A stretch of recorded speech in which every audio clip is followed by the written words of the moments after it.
Hey, Rabbit Ape, this is Bob from The Truth For You To See, and I want to talk about just one of the stereotypes that you mentioned in your video clip here. That is the one on morals.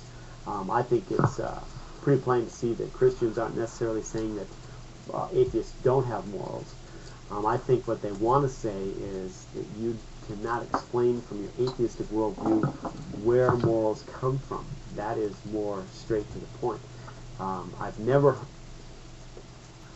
Okay, so first off, I'm going to just tell you, go read The Selfish Gene, but I doubt that you're going to do that, although I really recommend it. Seriously, it's a good book. But one explanation in a nutshell, I think I actually cut off your comment here. Heard a plausible explanation of where morals came from. You even mentioned reading the... Alright, so a plausible explanation. There could be a better one, but here's a plausible one for you. Given evolution, and we can debate that in a whole other video if you want, but our evolutionary history has built certain rules of thumb into our brains based on the fact that, you know, if you look back at our primate past, when we were traveling in small groups, you know, tribes or packs or whatever, most of the people that we were surrounded with were likely to be, if not relatives, then at least individuals that we would encounter over and over and over again. Therefore, it was to our evolutionary advantage to program us with a tendency to behave altruistically towards others, because these are people that we're likely to see again and likely to return the favor. I guess I just want to emphasize that, you know, when you're looking at it this way, you know, it's not that you're not necessarily programmed with, you know, it's not that you're robotic, but it will just predispose you towards certain tendencies. Obviously, you know, with individuals and mutations and different upbringings and stuff, you can have different results. Just as an example of, you know, the advantage of being programmed to take on faith, or, you know, to listen to authority figures. You know, if you don't listen to what your parents have to say, there's not necessarily anything to stop you from running off into the clearing where the tiger's hanging out, or, you know, go run off the edge of a cliff or something like that. And so evolution can program into us a tendency to obey authority figures. And similarly, you know, there's an obvious advantage to being programmed or having an inclination towards playing nice with others. Again, there are exceptions, you know, like, you know, you've got selfish individuals, you know, competing with each other, but you will see a tendency towards altruism. And do what is wrong.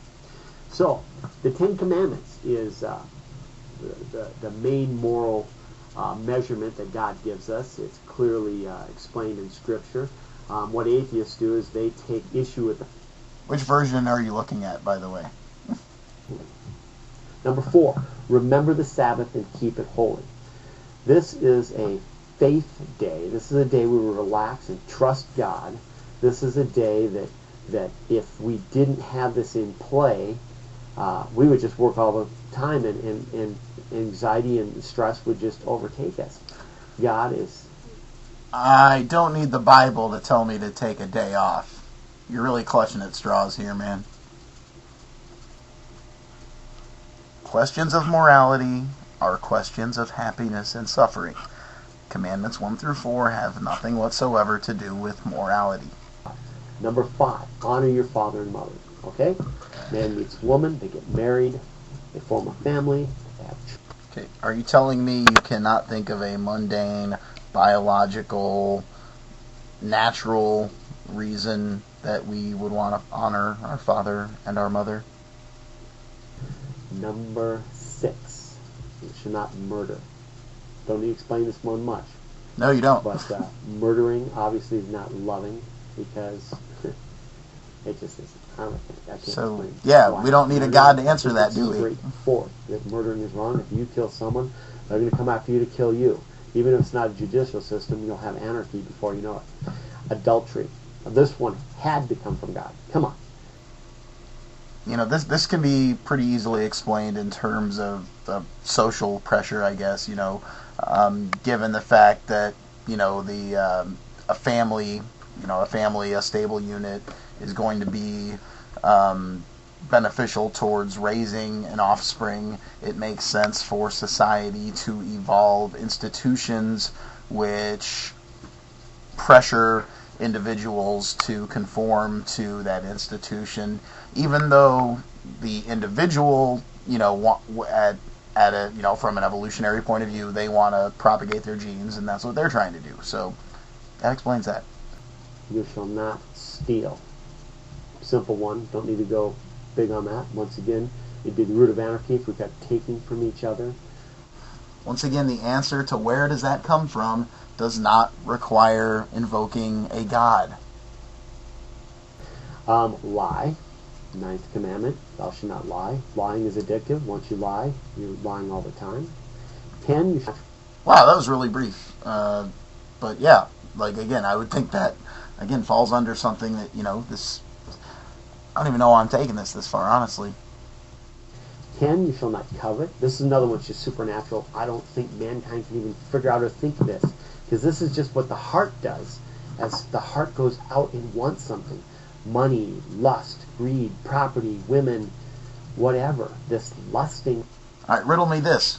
If I'm going to set up a religion, if I were going to just build one from scratch, would it not make sense for me to make rules against what all of us have just built into us? Yeah, we all look at the opposite sex with lust. We all covet each other's goods. That's just a natural part of the human condition. So, yeah, it makes sense, if I'm going to scare someone with hellfire, if something that all of us do is something that's going to send you there, then that's going to be a little bit more convincing. So, many were duped by this image, because images are powerful. They're very deceptive. They can lead us astray. Images lie. They can help tell lies.